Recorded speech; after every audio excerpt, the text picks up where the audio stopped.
کہنے لگے اے بادشاہ سلامت، ایک اور کام بھی ہم کرتے تھے، وَنَقْطَعَ الْأَرْحَامَ،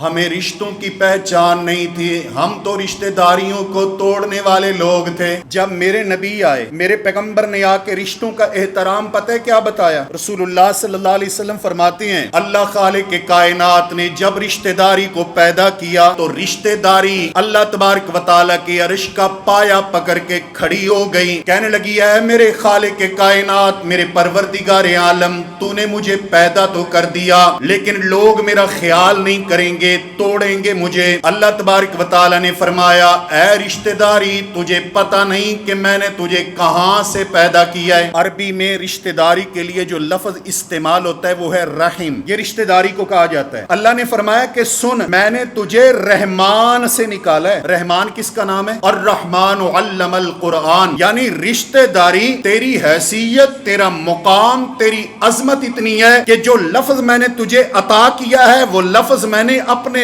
نام سے، اپنے وصف سے، اپنی صفت سے، رحمان سے نکالا ہے۔ تو تیرا مقام کتنا ہے؟ فرمایا من وصلہ کی وصلتہ ومن قطع کی قطعتہ، میں نے تجھے اپنے نام سے نکالا ہے، جو تجھے جوڑے گا میں اسے جوڑ دوں گا، جو تجھے توڑے گا میں اسے توڑ دوں گا۔ رشتہ داری توڑنے والا، رشتہ داروں کا خیال نہ کرنے والا، رشتہ داروں کے ساتھ بد سلوکی کرنے والا غور کرے۔ اور یہ عام رشتوں کی بات ہے، یہ ماں باپ کی بات تو ہے ہی نہیں۔ اور جو ماں باپ ہیں ان کے متعلق تو میرے رب کا قاعدہ ہی الگ ہے، فرمایا فَلَا تَقُلْ لَهُمَا اُفٍّ، ماں باپ کی کوئی ادا، کوئی انداز، کوئی فیصلہ اگر تجھے برا لگے تو تجھے اتنی بھی اجازت نہیں کہ ان کے آگے یہ کہہ اف، یہ کلمہ بھی کہنے کی اجازت نہیں ہے تجھے، تیور چڑھانے کی اجازت نہیں ہے تجھے۔ جب اتنی اجازت نہیں ہے تو گالیاں دینے کی اجازت کیسے ہو سکتی ہے؟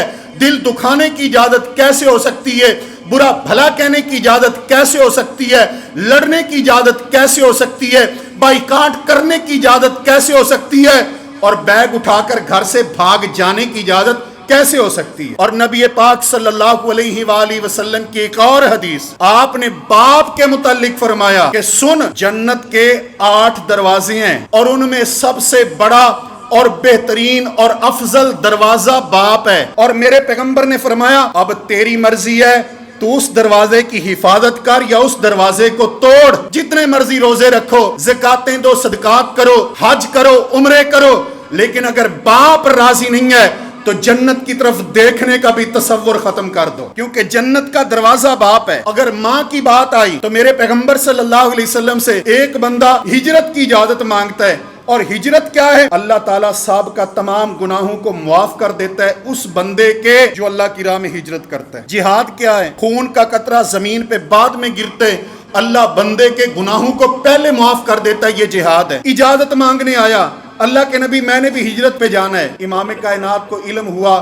وَأَبَوَاهُ يَبْكِيَانِ، اس کے ماں باپ بوڑھے ہیں، ماں باپ کو اس کی ضرورت ہے، وہ رو رہے ہیں کہ اگر بچہ چلا گیا ہمارا سہارا آسرا کوئی نہیں، ہماری کیسے گزرے گی؟ آپ نے فرمایا جا اضحکہما کما ابکیتہما، جیسے مجھے اطلاع آئی ہے کہ تیرے ماں باپ رو رہے ہیں، مجھے یہ خبر ملنی چاہیے کہ وہ ہنس رہے ہیں، انہیں خوش کر کے آ۔ اور ایک حدیث آپ نے فرمایا جا ان کے قدموں کے ساتھ چمٹ جا، کیونکہ تو نہیں جانتا اللہ نے جنت رکھی ہی ماں کے قدموں کے نیچے ہے۔ حضرات گرامی، ہم رشتہ داریوں کو توڑتے تھے مصطفیٰ کے آنے سے پہلے۔ مجھے بتلائیے وہ معاشرہ جو دور جاہلیت کا معاشرہ تھا، عرب کا معاشرہ تھا، پیغمبر کے آنے سے پہلے رشتہ داریوں کو توڑنے والا تھا۔ میرے نبی نے رشتہ داری جوڑنی سکھائی۔ اگر آج بھی مجھے اور تجھے رشتوں کی پہچان نہیں، رشتہ داری کی پہچان نہیں، رشتوں کو توڑ رہے ہیں، رشتے نہیں جوڑ رہے، تو ہمیں کیا فائدہ ہوا مصطفیٰ کے آنے کا؟ فائدہ تو ان کو ہوا جن کو مصطفیٰ کی تعلیم ملی اور جن کی زندگی میں میرے پیغمبر صلی اللہ علیہ وسلم کی سیرت آ گئی۔